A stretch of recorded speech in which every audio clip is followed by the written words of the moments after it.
You're listening to Jefferson Public Radio's Classics and News Service. I'm Vanessa Finney, and we have a treat today, a half-hour interview and live session with an international trio comprising Grammy Award-winning vocalist Cecilia Duarte, percussionist Jesús Pacheco, and pianist Ana María Otamendi.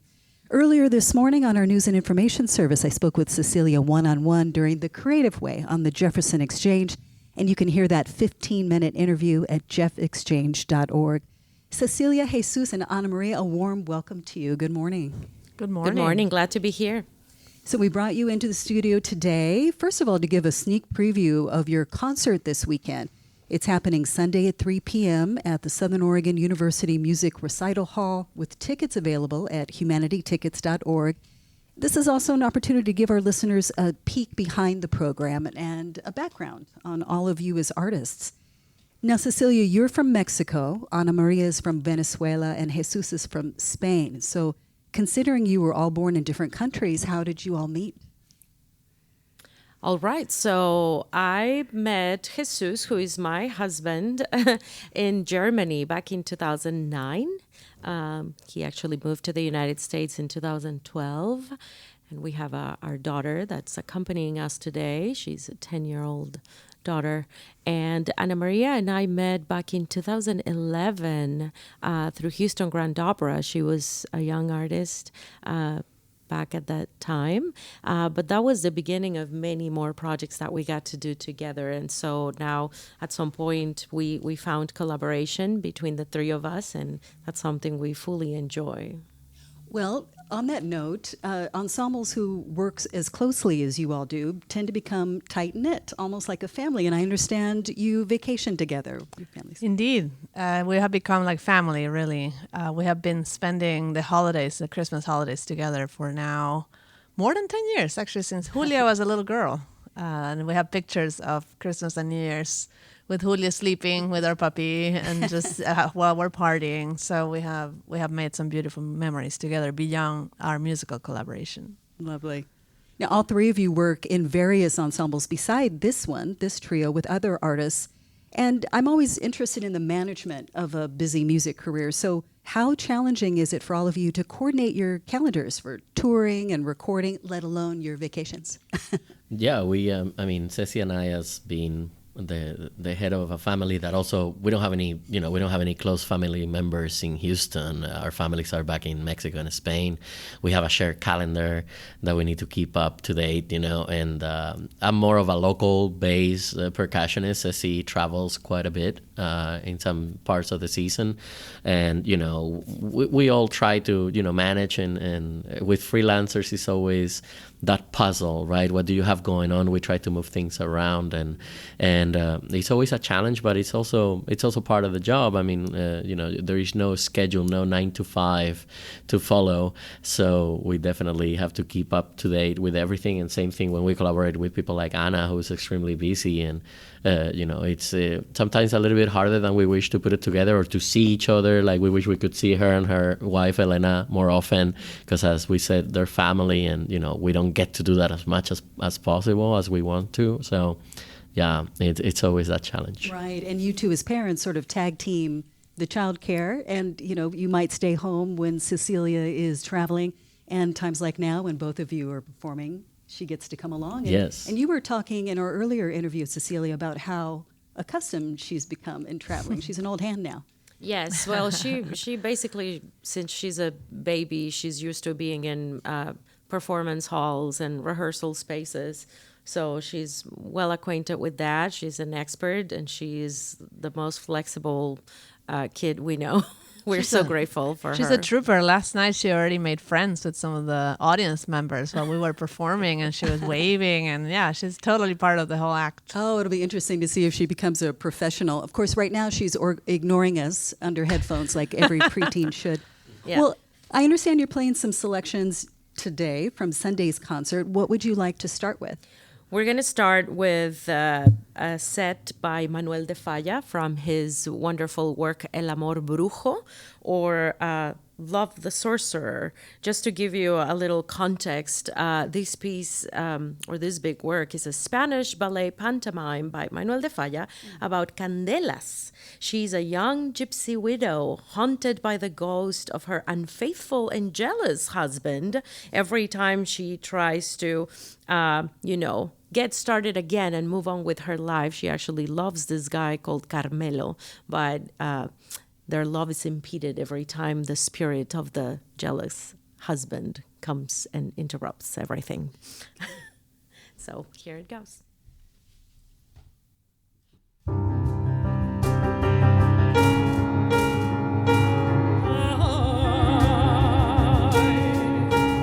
Yo no sé qué siento, ni sé qué me pasa.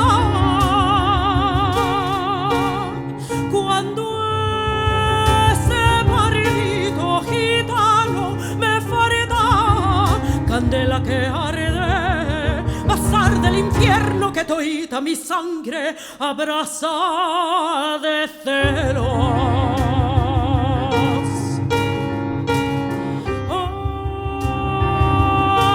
Ay, cuando el río suena, ¿qué querrá decir?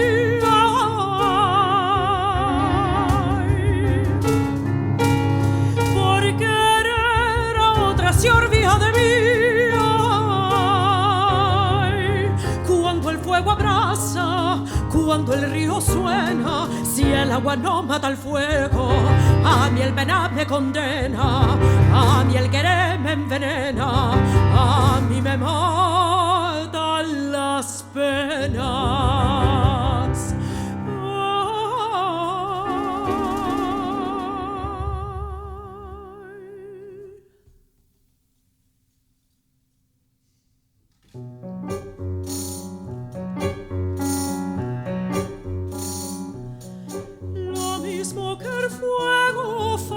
Lo mismito es ser querer.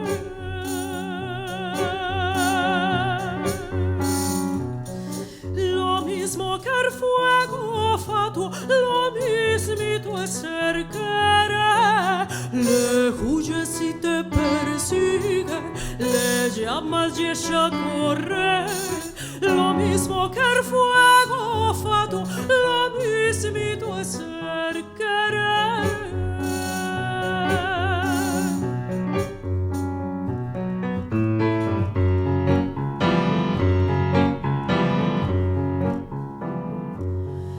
Malaya los ojos negros que le alcanzaron a ver.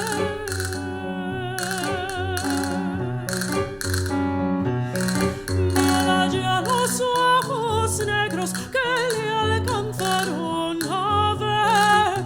Malaya el corazón triste en su llama quiso arder. Lo mismo que el fuego fatuo se desvanecer querer.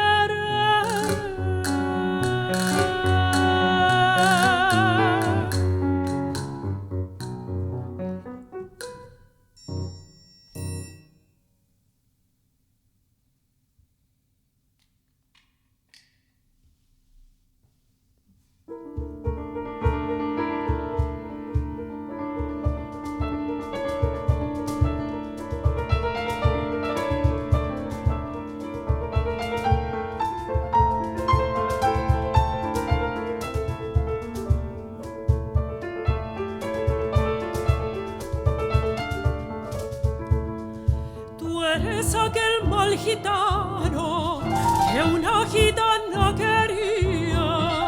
Él cree que ya te daba, tú no te lo merecías.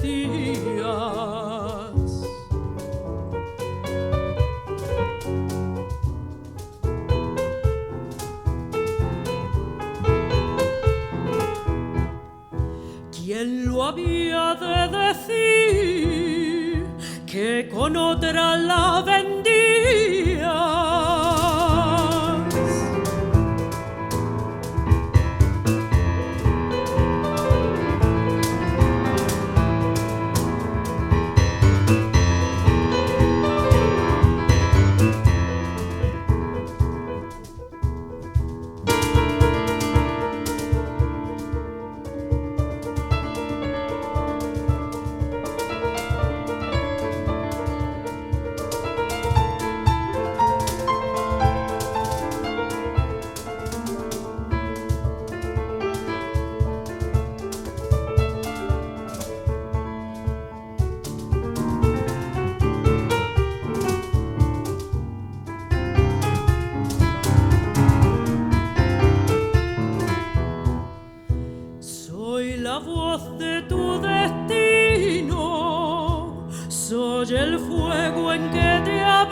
oye el viento en que suspiras, soy la mar en que naufragas, soy la mar en que naufragas.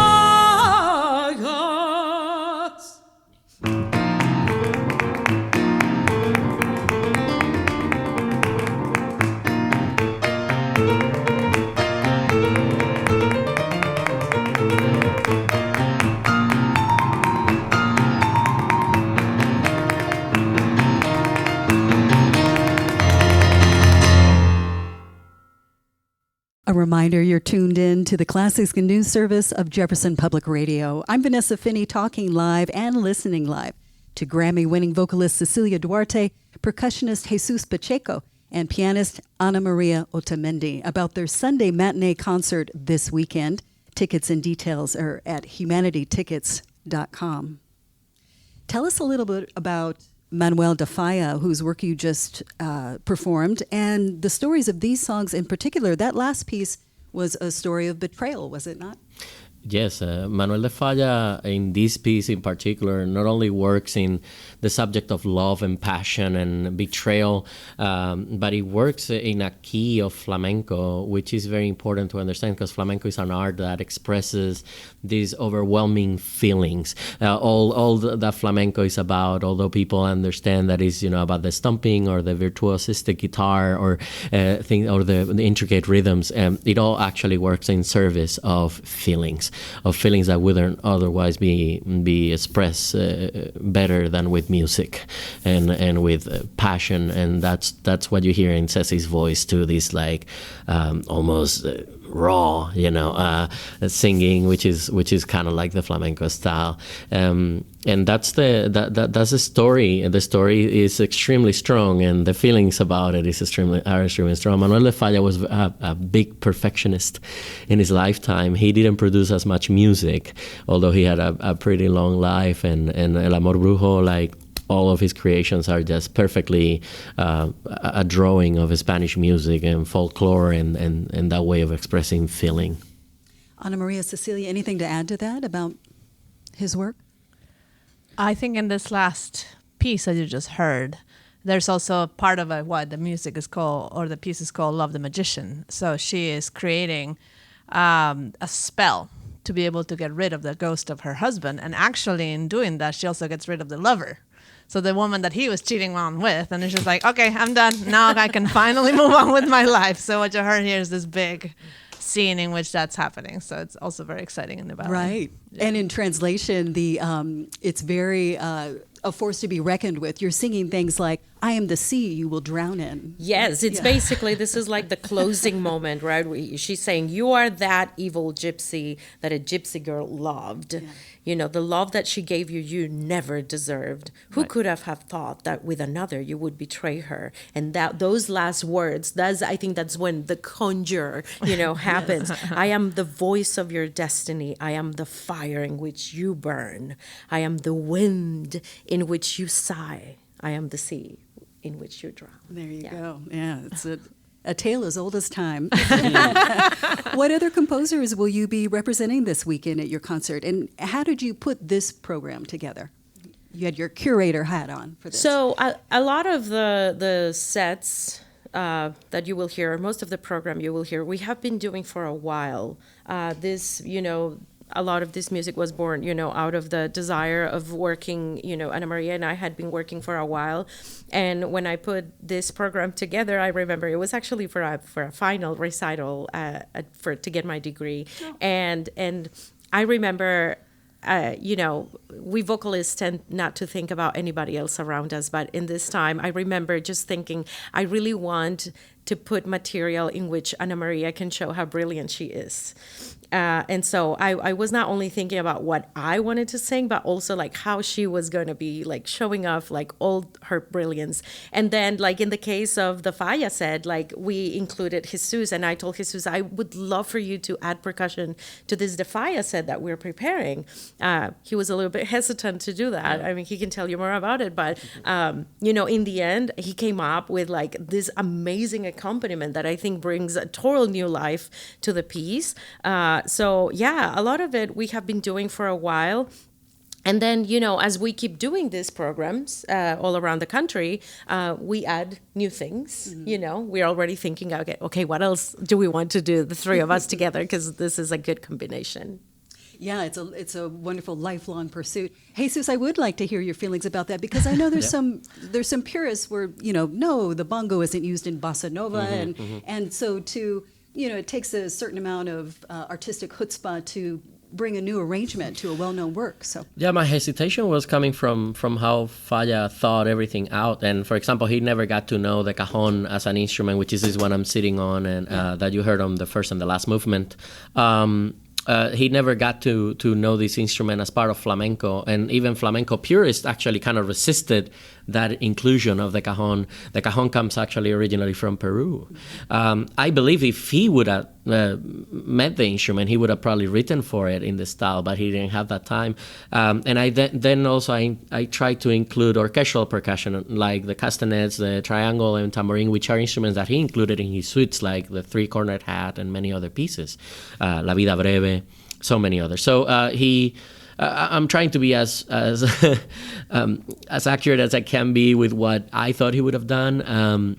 But I was hesitant because I know he didn't like changes on his pieces at all, even rearrangements and a little snippet on a note he would notice and he would not be happy about, because he was sort of a chemist as a composer, someone that thought about every element of the piece. So when Ceci told me at first, I was like, I don't know how I feel about this, but eventually it's actually very fun to get to put what I know about orchestral percussion and about flamenco and cajon to this piece, and as Ceci's saying, give it another dynamic and another color. All right. Well, we're glad you did. It has a really profound effect. Thank you. So you all specialize in Latin American works, right? Although your repertoire is very broad. I was wondering if there's anything you'd like our audience to know about that huge body of work. Is there something under-recognized by music fans, music critics? Absolutely. I mean, I've been doing a lot of Latin American music, both with voice. I have a trio, and we basically are devoted to the music from Latin America, as well as standard repertoire.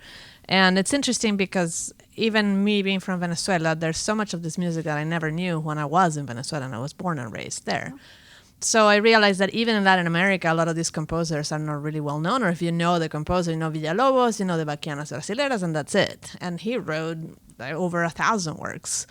So the more that we dig into it, the more we realize how rich it is and how nobody really knows it. So it's become a bit of a crusade for me to find these works, to perform these works, to assign the works to my students. And it's really exciting when we play things like this, and then young singers or young pianists, they listen to them and they're like, wow, I love this set. I would love to learn it and perform in my recital. And that's the whole point. So I think Ceci is also a wonderful ambassador of Latin American music, because it's gorgeous and it deserves to be known, and it also creates such beautiful contrast in a recital program.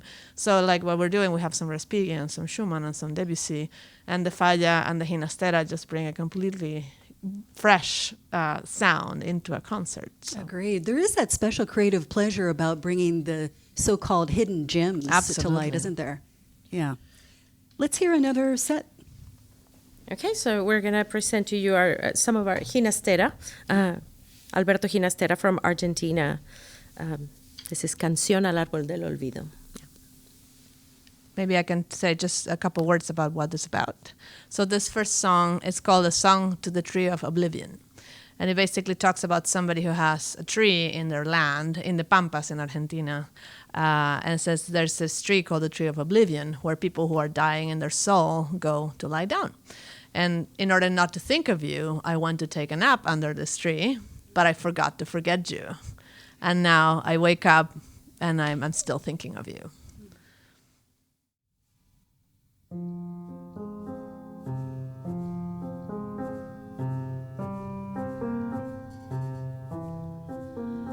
En mis pagos hay un árbol que del olvido se llama, al que van a despenarse vidalita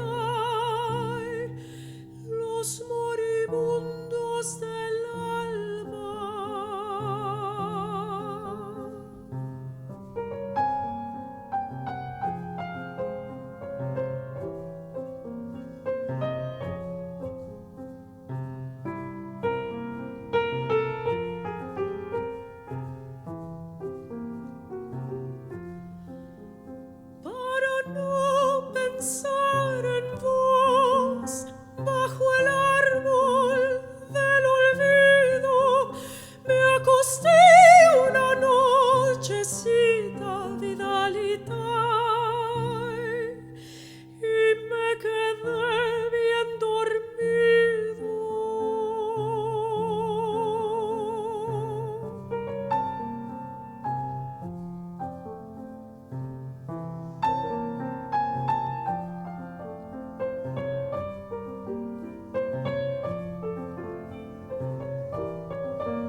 despertar de aquel sueño, pensaba en vos otra vez, pues me olvidé de olvidarte, Vidalita.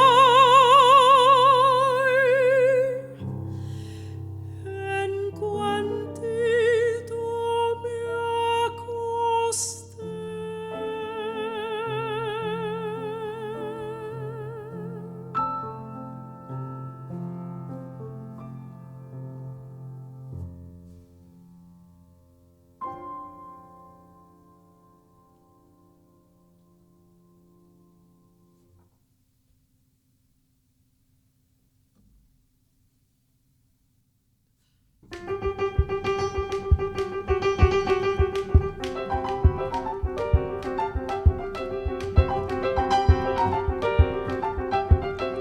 A mí me gustan las ñatas y una ñata me ha tocado. A mí me gustan las ñatas y una ñata me ha tocado.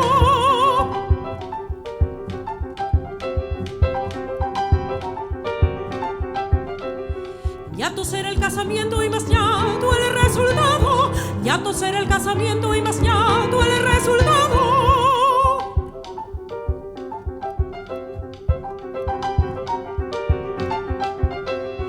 Ñato será el casamiento y más ñato el resultado. A mí me gustan las ñatas y una ñata me ha tocado. Cuando canto chacareras me dan ganas de llorar, porque se me representa Catamarca y Tucumán.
You're listening to a live session on the Classics and News service of Jefferson Public Radio.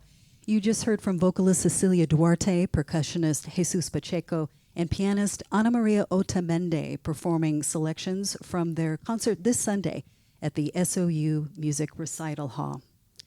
Can you give us some insights into that set you just performed for us? The first song, Canción al Árbol del Olvido, is a Vidalita, which is an offshoot of tango rhythm, what you heard on the piano. This rhythm is basically the rhythm of Vidalita. And the second song is part of a set of 5 called the 5 popular songs from Argentina. It's called Chacarera. And the Chacarera is a dance from Argentina that is generally for agricultural regions, that is in 6/8 and 3/4. And as you hear, it's pretty lively. It's danced in couples, much more approachable than tango. So a lot more people in Argentina know how to dance it. And the last song you heard, Triste, it's a Quechua lament from the Pampas. Thank you. Okay, all work from Alberto Ginastera. Yes. Where are some of the places you three have toured together around the world? I would love to get a glimpse of life on the road with professional musicians. If you can think of a special memory or maybe a special challenge on the road that you want to share quickly. Let me think. We've done this in Houston. We took it to Chicago. El Paso. Also. El Paso. That's fun. right. El Paso was one of the first, traveling outside of our homes after COVID. So that was also a special one. We went to Louisiana. That's right. We I'm did hoping that I can there bring as you guys to well. Michigan as well. Yeah, yeah.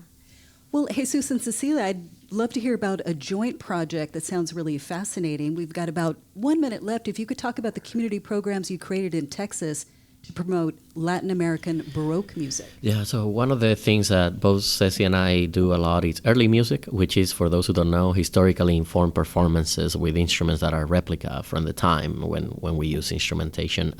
Ceci and I are very active in the Houston community with that style of music. And we have created, especially for the company Ars Lyrica Houston, which is one of the early music companies there, we've created educational programs. The one that is being more popular is called Orígenes.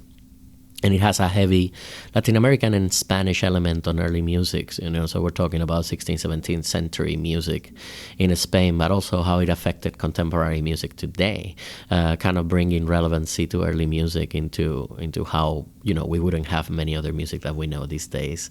And of course, there is a heavy Spanish language element too, and this project has been very successful with 5th graders in Houston through the Discovery series at the Hobby Center. Sounds wonderful.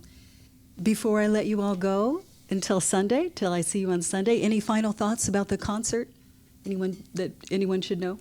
We're just very excited to be here. We really hope that people come. We like talking to people just like we did now, sharing about the material we're presenting. So people might be, maybe getting more interested into knowing the music of all of these composers and our work, and get them also acquainted with Anima Mundi Productions. Thanks to them we are here, and so we hope to bring new members to their audiences as well. Wonderful. Well, thank you, Cecilia, Jesus, and Ana Maria, for your time and sharing your art today. Thank you for Thank you for having us. having us. I'm Vanessa Finney, and you've been listening to a special live session with Grammy-winning vocalist Cecilia Duarte, percussionist Jesus Pacheco, and pianist Ana María Otamendi about their concert this Sunday at 3 p.m. at the Southern Oregon University Music Recital Hall. You can find tickets and more details at humanitytickets.com. And a reminder that you can find my earlier interview from this morning with Cecilia at jeffexchange.org. Thanks so much for tuning in, and have a wonderful day.